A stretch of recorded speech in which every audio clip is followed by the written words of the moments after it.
The ocean was wild that morning. Waves crashed with force against the rocky shoreline of Clearwater Beach. The sky overhead torn between stormy gray and patches of stubborn sunlight. For marine biologist college, it was supposed to be a routine patrol, a simple observation shift along the protected coast to document sea life activity after a recent storm. But what she didn't know was that nature had set the stage for something far more urgent and heartbreaking. As she steered her small research boat through the choppy water, her eyes scanned the horizon. Then, a sharp flash of green and brown caught her attention just beyond the kelp line.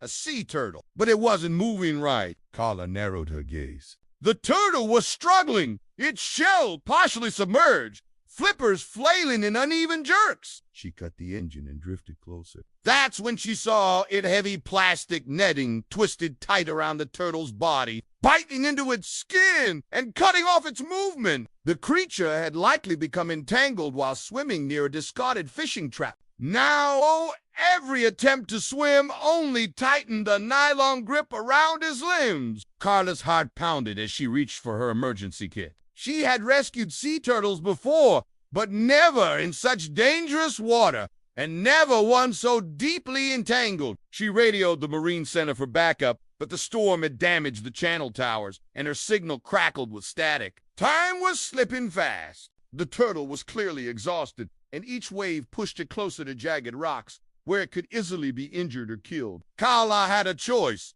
wait and hope someone heard her broken signal, or act. She chose to act. Grabbing a pair of heavy-duty gloves and a dive knot, she secured her boat with an anchor and dove into the cold, turbulent water. The moment she reached the turtle, she realized how bad it was. The plastic cords had coiled around the animal's neck, front flippers, and even through the grooves of its shell. Every knot was soaked, sun-baked, and cinched tight. The turtle's eyes blinked slowly, terrified but alive. Carla whispered softly through her snorkel, hoping to calm the animal as she worked. She began cutting carefully, knowing one wrong move could worsen the entanglement or injure the turtle. The water kept surging, jerking her off balance as the current fought her every motion. Salt stung her eyes, and her arms ached from holding position, but she refused to give up. Inch by inch, she worked the cords loose. A massive wave rolled through, knocking her sideways. She gasped, swallowed water,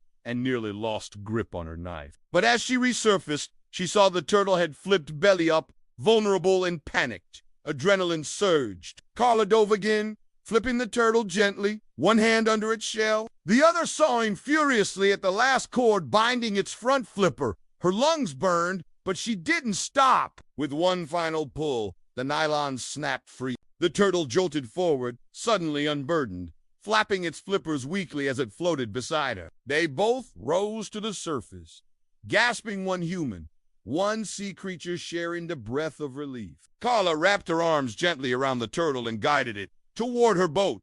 It didn't resist. The moment it was on board, she examined its injuries. The cords had left deep red grooves in the flesh, but thankfully no broken bones.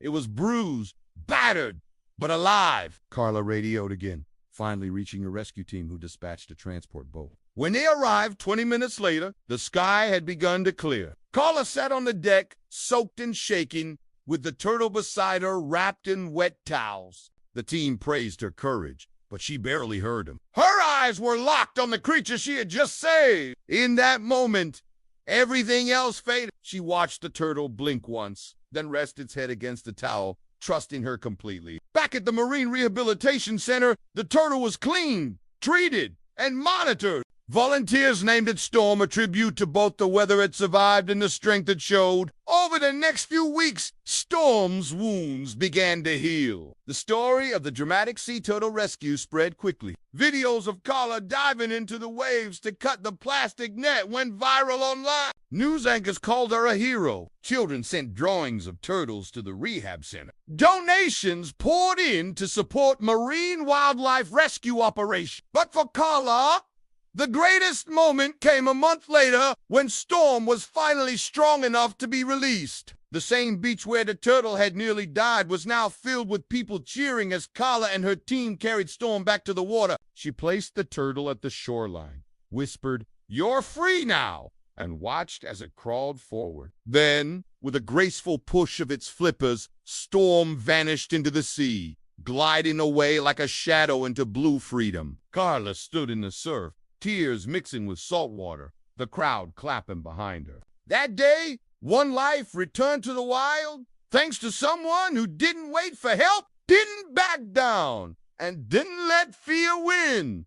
It was more than a rescue. It was a reminder that one act of courage can echo across oceans. If this story inspired you, don't forget to like and subscribe to Rescueanimaltales for more true stories of compassion, bravery, and second chances.